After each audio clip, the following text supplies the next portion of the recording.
Ms. Williams, good afternoon. If you go ahead and take your place at council table, make yourself as comfortable as possible. We're here this afternoon in the matter of State versus Brianna Williams. As present, along with Mr. Beard, her counsel for the state. Ms. Anderson and Mr. Hutton are also present. This is 19 CF 11711, case 48 on the calendar. The matter was passed to today to permit the court to review items that were submitted for its consideration at the second day of the hearing. After conferring with counsel, I, of course, committed to review all of the evidentiary exhibits that were submitted. There were in excess of 125 for the state, approximately 7 for the defense. I've reviewed them all, some in the company of counsel, some in my chambers. So that the record is clear, I have reread the pre-sentence investigation report subject to the objections that were raised by Mr. Beard. I've read the defendant's transcripts from secondary school in their entirety and I'm familiar with their content. I've read the defendant's entire packet of military records submitted for my review. That's Defendant's Exhibit 2, including all of the efficiency reports submitted by those who were responsible for her supervision in the Navy. I've read the clinical psychology associates of North Florida report in its entirety as prepared by Dr. Bordini. That's Defendant's 1. I have read again for a second time the report of osteological examination submitted for the court's consideration, and at the request of counsel, I have also read the deposition of December 6, 2021, taken of Heather Walsh Haney, PhD, regarding the analysis of the bones recovered at the crime scene. Having considered all these items, I spoke with the state and the defense at sidebar prior to you being brought out, Ms. Williams, and so I won't keep you in the dark about anything I ever say to your attorney or to the state. I discussed some real questions I have regarding the law, but I'm going to put those on the record here in just a moment. They may be inconsequential, but I wanted to warn the lawyers that they may be raised, and once they become part of the record, they may be an issue that the lawyers can help me with at some future date. But regardless, I'm prepared to go forward with sentencing today. It's important that we recall that the guideline range is 20.5 to life. The defense has argued for a minimum guideline sentence, recognizing that there's no legal basis to deviate below the guidelines. They requested that the court impose a sentence of 20.5 years. The state is seeking life. Sentencing is difficult for any judge. It's particularly difficult in a case like this. I've examined the mitigation that has been offered by the defendant. It's important to recall that we are here today on a sentence for second-degree murder. The defendant was originally charged with a series of crimes involving child abuse or neglect, as well as essentially providing false information to law enforcement. Those were dropped in light of the plea to the pending charge. She's not charged with those any longer, although child abuse and neglect became relevant. Her lying to the police became relevant, but I'm not fashioning a sentence in light of that. They are taken into consideration, and I just want everyone to be aware that my focus is only on what the law allows me to be focused on, which is the second-degree murder itself.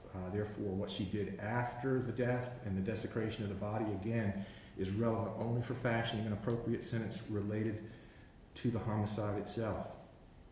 In considering the mitigation, the defendant has no criminal history, which is unusual, but that is taken into consideration. I say it's unusual because it's not uncommon in this court for those who appear before me to have a criminal history when violent crimes are involved, but in this case, no criminal history. I reviewed the academic record. She has high achievement, and she did accomplish certain things at the high school level in spite of difficult family circumstances, and I recognize that and take it into consideration. I've reviewed her military history. She volunteered to serve and served honorably. The reviews that I received regarding her performance from those responsible for overseeing her work were all outstanding. They recommended early promotion in every one. She served well. In spite of that, I heard evidence at the sentencing hearing regarding collateral behavior outside of her specific military duties, involvement with other sailors, that's potentially prosecutable as a crime in the military under Article 134 of the Uniform Code of Military Justice. And so while she's got exemplary service, she's also carrying on other relationships that are subject to potential criminal prosecution in the Navy, and all of those things were considered in determining whether it was a mitigating factor.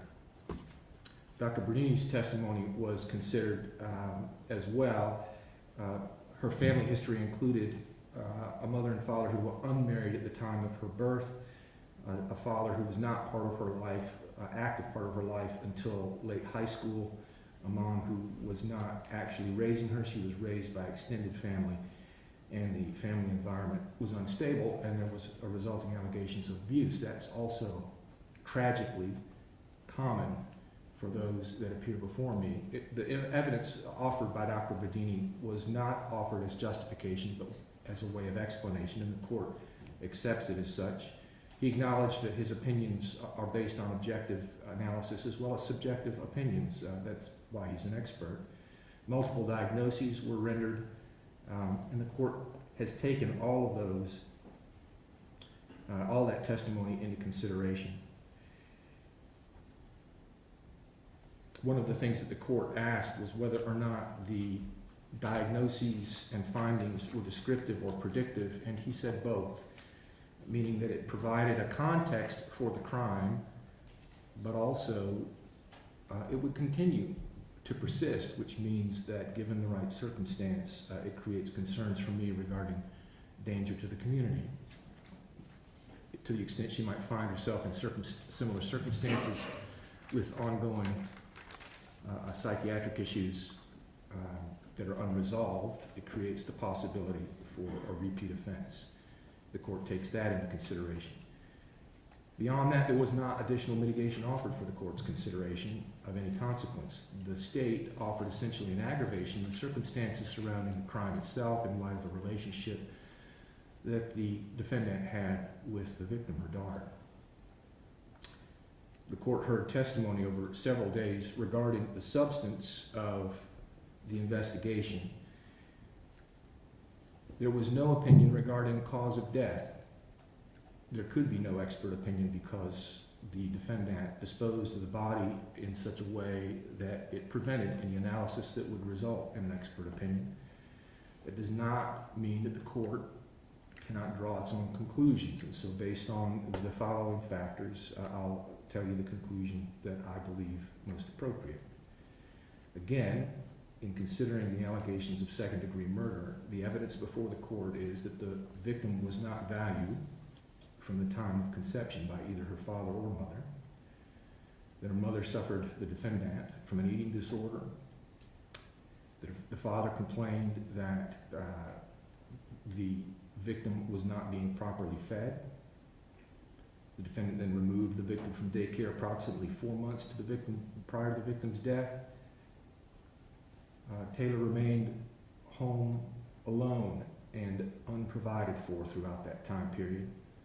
There was no significant purchase of groceries during that time period. There were some fast food purchases, but no more. No significant food in the home or the apartment. The food present in the refrigerator was unfit to eat. There was a hole in a juice can from which, well, there was a hole from a fruit can from which juice could be consumed. That was an argument made by the state, and that is supported by the record. There were photos submitted for the court's consideration, and I did notice a change in the child's appearance, particularly immediately surrounding the time of death. She appeared small and as if she were losing weight. Again, we have no opinion regarding the cause of death because the defendant acted in a way that prevented that review.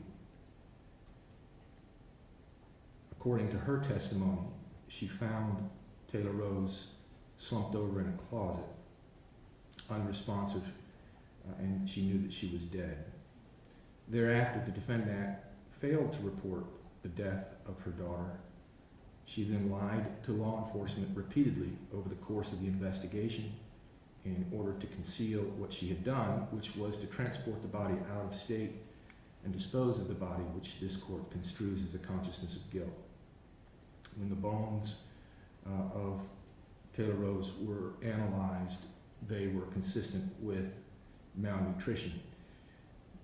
There is evidence in the record then to draw a reasonable inference that although firearms were present and blood splatter was documented in the bathroom, the death was in all probability a consequence of starvation.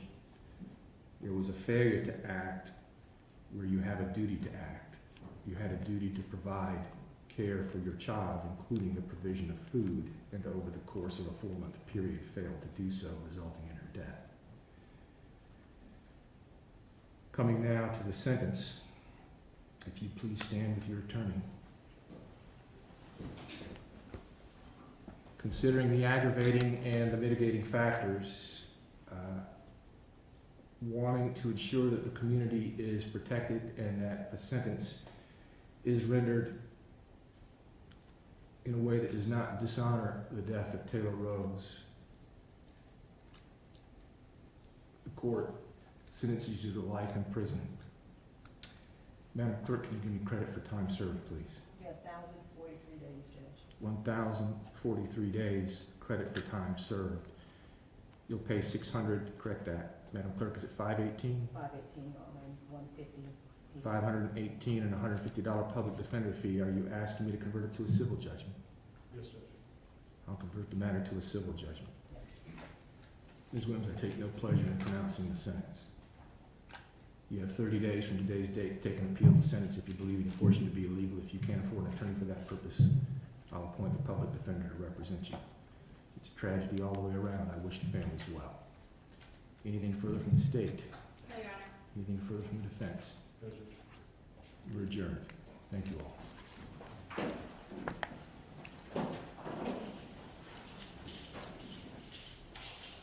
Just one moment. Before we take her out, just one moment, Mr. Beard. Madam Clerk, Yes, sir. I want to make sure that I adjudicated the defendant guilty rather than just pronounce a sentence. Did I adjudicate her guilty? No, Judge. That's essential. I thought I missed that part. Let's go ahead and bring her back so that the record is clear. Ms. Williams, if you'd step back to the podium, please. I moved right into the sentence, forgetting that the jury, this is not a jury trial, but a plea. I adjudicate you guilty in light of your plea. I find a factual basis to support the plea. In light of the adjudication of guilt for second-degree murder, I sentence you to life in prison with credit for 1,013 days time served. You'll pay $518 in court costs and a $150 public defender fee. I've converted it to a civil judgment. You have 30 days from today's date to take an appeal of the sentence if you believe any portion to be illegal. If you can't afford an attorney for that purpose, I'll appoint a public defender. Thank you. It's 1,043. 1,043, I beg your pardon. 1,043 days time served.